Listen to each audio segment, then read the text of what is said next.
Boyfriend and I had been together for 6 years, work our day jobs together, and also run a side business together. He's my best friend, and despite managing to get past and through a lot together, he hasn't proposed. His family is starting to pressure us to get married, but he said he hasn't decided yet. He has said that he wants to get married and have a ton of kids, so what he means is, he hasn't decided if he wants to marry me. My ego is a little hurt. What else does he need to know that he hasn't already learned in almost 7 years? Is indecision the same thing as a decision in this case? We both started therapy separately very recently to work through some trauma and cope with anxiety. I don't know if I should wait to see if he'll come to some kind of epiphany in therapy, or if I should leave and save the decision for him. I love him a lot, and for a long time I saw a future with him. But recently I'm starting to accept signs that he just doesn't love me as much as I love him. How do I know if he loves me or if he just doesn't want to be alone? We don't live together, we won't live together until we are married. He has stayed over for extended periods of time, so we're mostly familiar with each other's habits. We are from different cultures, but I still come from a traditional family, so we have a lot of the same values. I just consider myself to be more independent. I am very uncomfortable with the idea of an ultimatum. I don't like the idea of forcing someone to make a decision out of fear or because they're backed into a corner.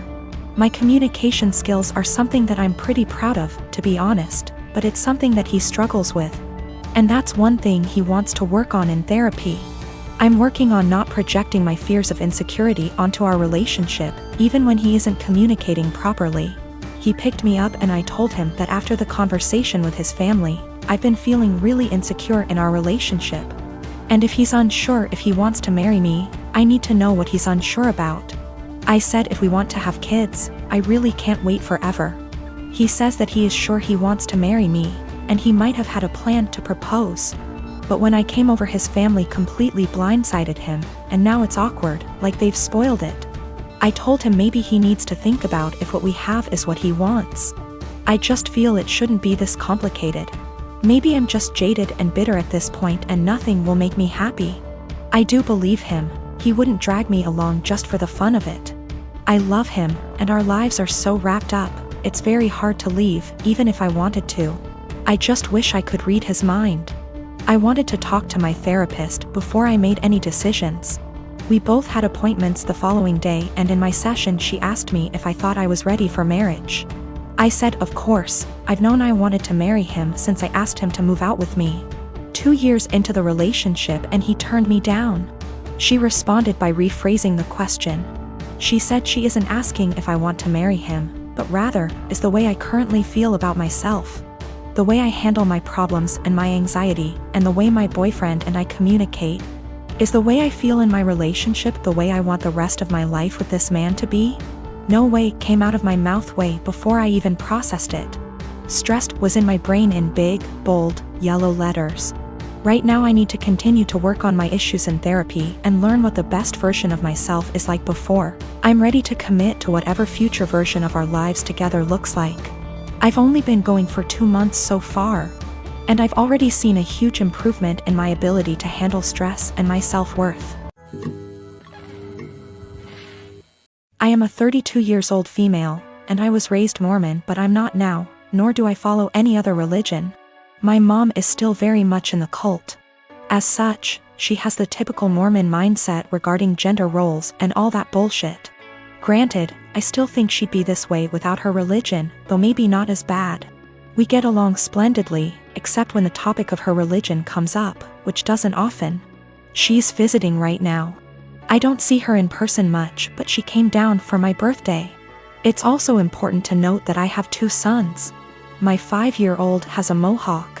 My 3-year-old has shaggy, shoulder-length hair. He's never had a haircut for a multitude of reasons, none of which would even be asked if he were a girl. Not long after she got here, she started going in on his hair. This is not the first time she's given her opinion on it. Why don't I cut it?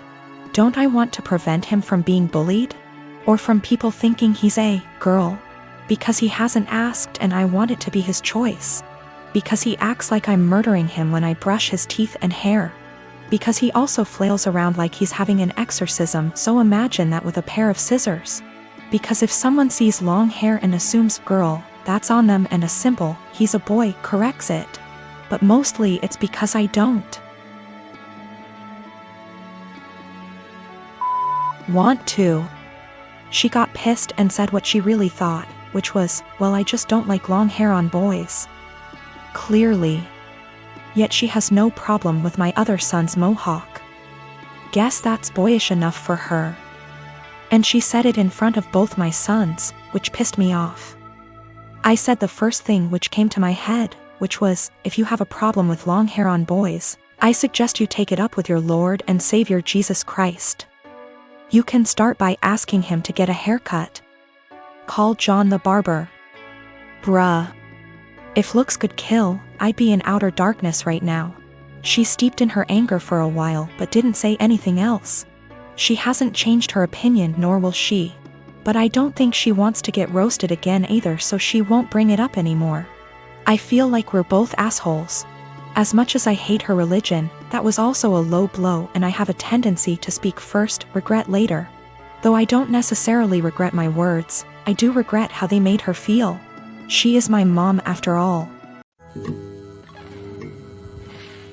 My wife and I have been together for 5 years, married for 3, and have no children. For our first few years together, she was a full-time attorney working 50 to 60 hours per week. At that time, her income was approximately 40% higher than mine. The income disparity did not bother me at all. I mean, who doesn't like more money? Ha! But neither of us was happy about the amount of hours she had to spend at work. When we met, she was already pretty burnt out and unhappy with the stressful job. I tried my best to be supportive and encourage her to look for other jobs that would be less stressful. She was open to it, but knew it would be a big pay cut. She said she would rather stick it out for a while longer so we could pay off her student loans and save money for a new house. Once the loans were gone and we had moved into our new home, she found a part-time /15HRS//WK job working from home, doing something more in line with her interests. Her stress level went way down, and so did her income. She still makes very good money, but her income is about 1/3 of her previous job. This is absolutely not a problem financially. My income has steadily increased and she's still bringing in plenty. We are doing great and have no money problems. I have no regrets about any of it. The thing is, every once in a while, she'll mention that she feels sad that she doesn't contribute because her income is so much lower than mine. I tell her this is absolutely not true. Not only does she still have great income, but she contributes in so many other ways. Since she has a very flexible work schedule, she is able to do most of the household chores, takes care of errands during the day, does a lot of the shopping, etc. She basically keeps our household running. But I think in her mind, the work she does for our household does not make up for the loss in income. She recently found out we are eligible for health insurance through one of her attorney organization memberships. She sent me the details, but it turned out that our current plan we have through my job is still a better deal. I texted her and said I looked into it, but we should stick with what we have. When I got home from work, I could tell she was feeling down. She told me she had gotten excited at the possibility that we could use something through her work, and that she would be providing something major. She was crushed when I told her we shouldn't use it. I felt terrible. While she was working at her old job, we decided we wanted to start a family.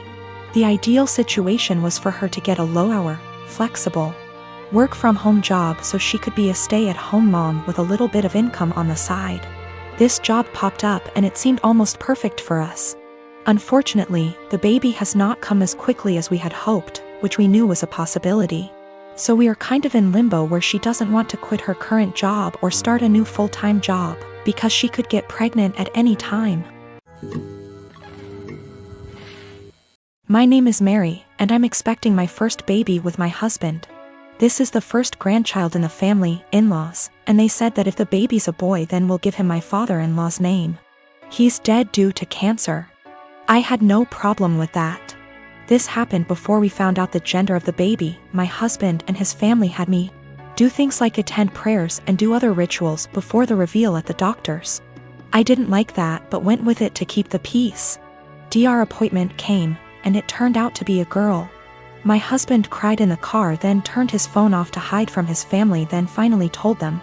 His mom and the others made their frustration and disappointment clear, which bothered me cause my daughter deserves to be celebrated, but they ghosted me for days, then started coming over and visiting, constantly referring to my daughter as my son, claiming the results were false and basically pretending it's a boy. I had severe fights with them after they refused to stop it.